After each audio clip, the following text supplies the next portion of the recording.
Hello everyone, a very good morning to my dear student.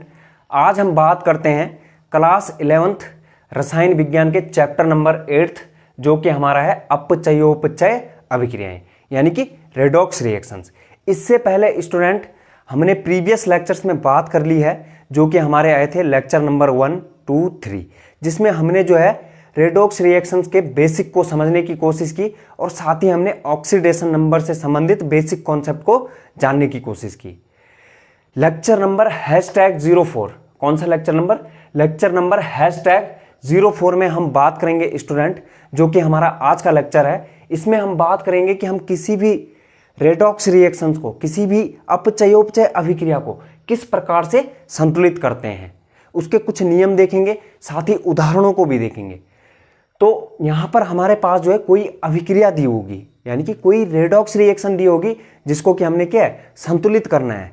उसमें जो charge है उसको बैलेंस करना है, उसमें जो उपस्थित तत्वों के विभिन्न परमाणु हैं उनको भी बैलेंस करना है, अभिकारकों तथा उत्पादों में तत्वों के परमाणुओं की संख्या को समान करना है कि अभिकारक में जितने तत्वों के परमाणु उपस्थित है उतने ही उत्पादों के तत्वों के परमाणुओं की संख्या होनी चाहिए। उसे बोला जाता है संतुलित रासायनिक समीकरण।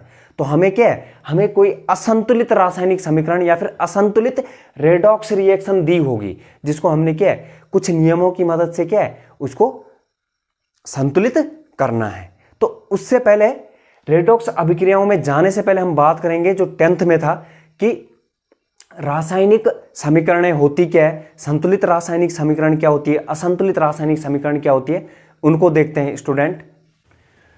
तो बात करते हैं स्टूडेंट रासायनिक समीकरण की, यानी कि केमिकल इक्वेशन हम किसको बोलेंगे।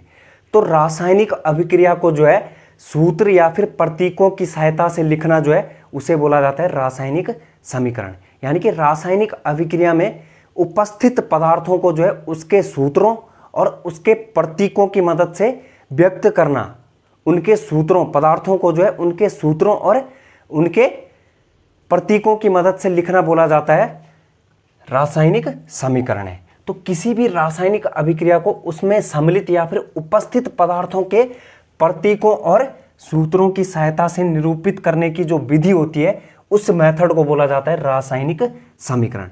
एग्जाम्पल यहां पर दिया गया है जो कि क्या है, एक सेंटेंस है, यहां पर दिख रहा होगा आपको, ये क्या है, एक सेंटेंस है कि जिंक धातु को जो है जब तनु सल्फ्यूरिक अम्ल के साथ क्रिया कराई जाती है तो हमें प्राप्त होता है जिंक सल्फेट तथा हाइड्रोजन गैस।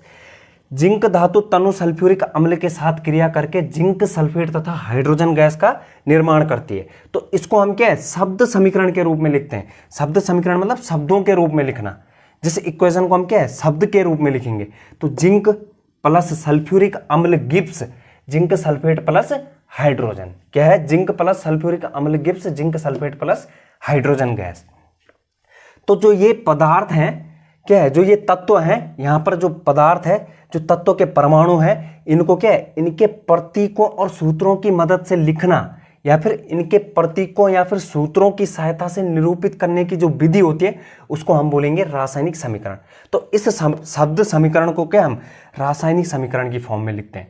तो जिंक क्या है, जिंक का जो प्रतीक होता है वह होता है Zn, क्या है, प्रतीक की फॉर्म में लिख दिया हमने।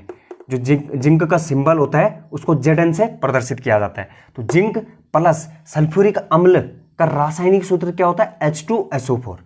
तो क्या हो गया, जिंक प्लस H2SO4, यानी कि Zn प्लस H2SO4 गिब्स, ये तीर क्या है, गिब्स देता है। गिब्स जिंक सल्फेट का जो रासायनिक सूत्र है वह क्या होता है, ZnSO4। क्या होता है, ZnSO4। जिंक सल्फेट क्या है, जिंक सल्फेट का जो रासायनिक सूत्र होता है वह होता है ZnSO4। तो इसको क्या, हम जिंक सल्फेट को सूत्र की मदद से दर्शा रहे हैं, तो इसको बोलेंगे हम रासायनिक समीकरण। और जो लास्ट क्या है, हाइड्रोजन गैस है, इसको H2 से प्रदर्शित किया जाता है। तो Zn plus H2SO4 Gibbs ZnSO4 plus H2। तो इस जो समीकरण हमने लिखी है, समीकरण क्या होती है, जिसके दो पक्ष होते हैं। तो यहां पर आपको दिख रहे होंगे, इसके दो पक्ष है, एक बायां पक्ष है, एक दाहिना पक्ष है। जो बायां पक्ष होता है उसको बोला जाता है रिएक्टेंट। जो भी बाएं पक्ष में हम यहां पर लिखते हैं उनको बोला जाता है अभिकारक।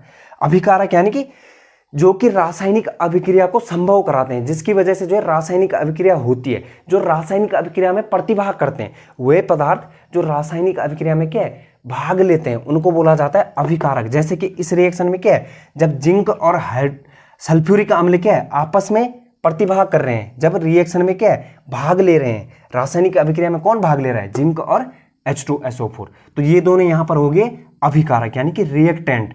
और जो रासायनिक अभिक्रिया के फलस्वरूप बना हुआ नया पदार्थ होता है, क्या है, जो अभिक्रिया में उत्पन्न नया पदार्थ होता है, बनने वाला नए पदार्थ होते हैं, उन्हें बोला जाता है उत्पाद। जैसे कि यहाँ पर क्या है, जब Zn प्लस H2SO4 दोनों अभिक्रिया कर रहे हैं, दोनों क्या है प्रतिभाग कर रहे हैं, रासायनिक अभिक्रिया में भाग ले रहे हैं, संयोग कर रहे हैं, तो हमें प्राप्त होता है ZnSO4 प्लस H2, जो कि हमारे क्या है यहाँ पर उत्पाद यानी कि प्रोडक्ट।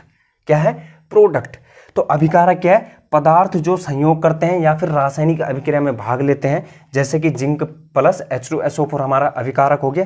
और ऐसे ही उत्पाद क्या है, रासायनिक अभिक्रिया में उत्पन्न नए पदार्थों को बोला जाता है उत्पाद, जैसे ZnSO4 प्लस H2 यहाँ पर है।